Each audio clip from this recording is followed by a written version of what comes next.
Hi, I am Marcin Paczyński from GOG, and welcome to our 2024 Game Preservation Recap. This year was truly a milestone for game preservation. Video games are more than just entertainment. They are art, technology, and a reflection of our culture. Preserving them ensures that future generations can enjoy the games that define our past, while understanding their stories, development, and impact on the world.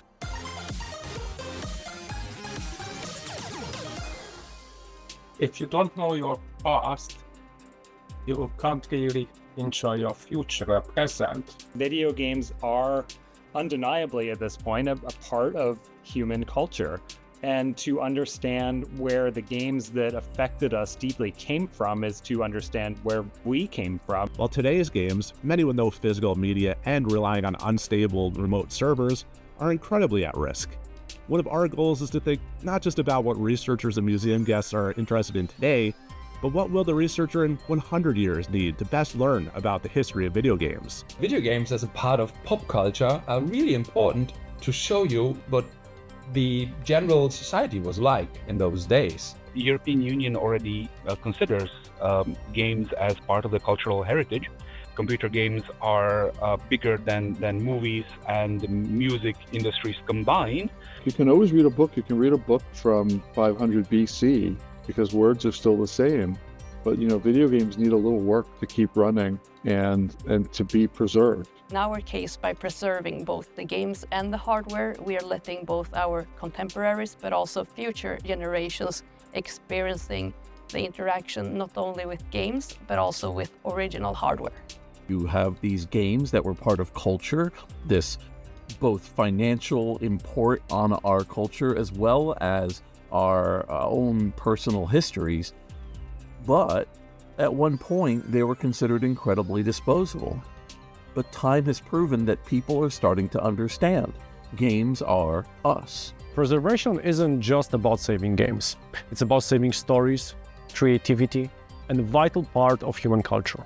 At the same time, it breathes new life into classic games, helping publishers reconnect with their players, reach new audiences, and showcase the lasting value of their games.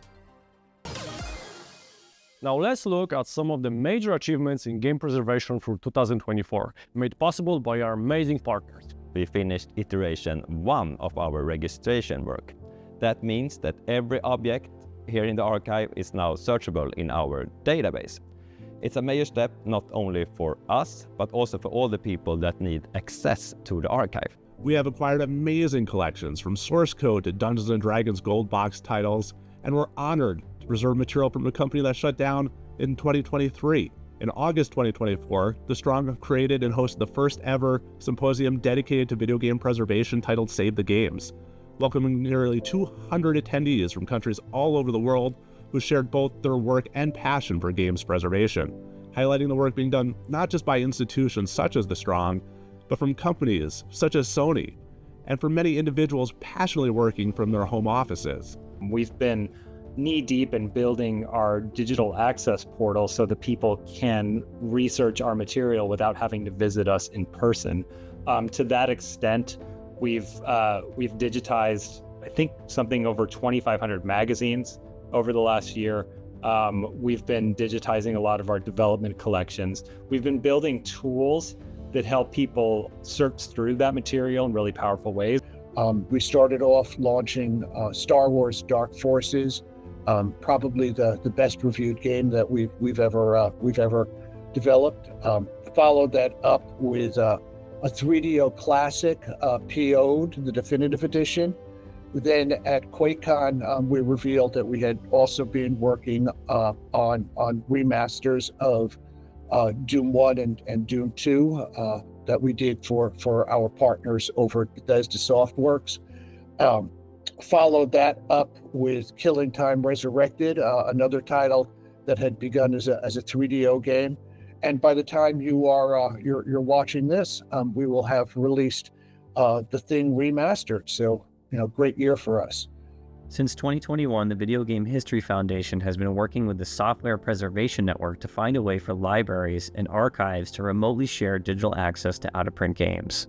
This would enable people to enjoy and experience classic games they might otherwise not have access to. However, this access is currently forbidden by Section 1201 of the Digital Millennium Copyright Act.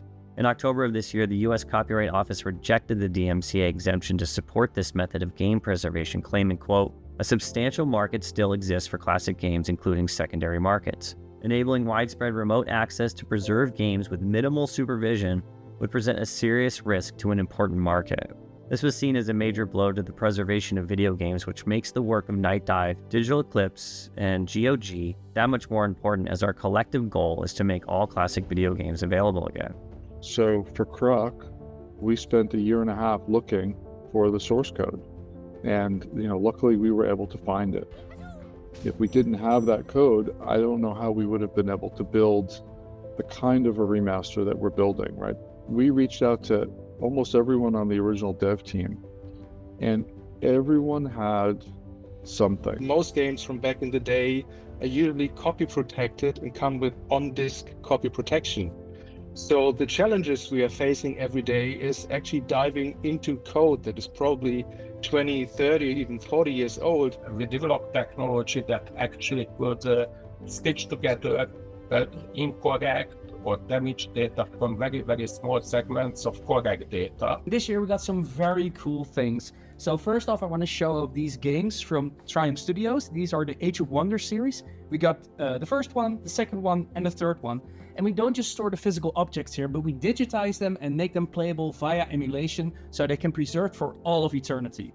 Now, aside from these awesome physical games, we also expanded our reach this year. So we also involved ourselves with collecting video game merchandise. In particular, we got a plush from the game Minute by Jan, Willem and Kitty, as well as a plush from Tokitori by Two Tribes, which was a very prolific Dutch studio that was active in indie game development. And actually, that is one of our best acquisitions this year, because not only did we get their 9 games that they published, but also all the games they never released, so we got a lot of their working archive. The Internet Archive was focused on internet history and web pages specifically, along with potentially some other mediums as time would go on. That changed when we took in pallets of software from Macromedia that were creations from the 1990s using Director. We found ourselves suddenly in the physical realm, the software realm, and more importantly, game and software history, which at the time had its adherents, but was nothing like it is now. If I had to discuss what was the biggest change in the last few years in game preservation, it's the way that we are continually growing in the base premises of whether or not games should be preserved at all. What we achieved is quite a lot, actually. We started the initiative to directly petition EU lawmakers, specifically the European Commission, where we, within 5 months, we've gathered 400,000 signatures, or very close to. We are aiming for 1 million. Manufacturers are now obliged to remove and avoid software or hardware that obstructs repair. And I think that's very important, not just for us as a museum, but also for everybody. For GOG, this was a landmark year. We brought back the cult classic Alpha Protocol, released the original Resident Evil trilogy, and launched the GOG Preservation Program. With this program, we ensure that classic games not only run on modern PCs, but will also remain playable forever, with cool additional features such as cloud saves, controller support, and new resolutions. 2024 showed us the power of collaboration in preserving gaming history. From developers to archivists and players like you, every effort counts. Let us know what you think was the most important preservation moment of the year, or tell us which game would you like to see revived. Together, we can save the games we love for now and for the future. You have an old hard drive with code from a game you worked on. Please save it. If you have these things, do not throw anything away. If you have source code, don't throw it away. Archive it somewhere, or find who might want it, or donate it to a museum.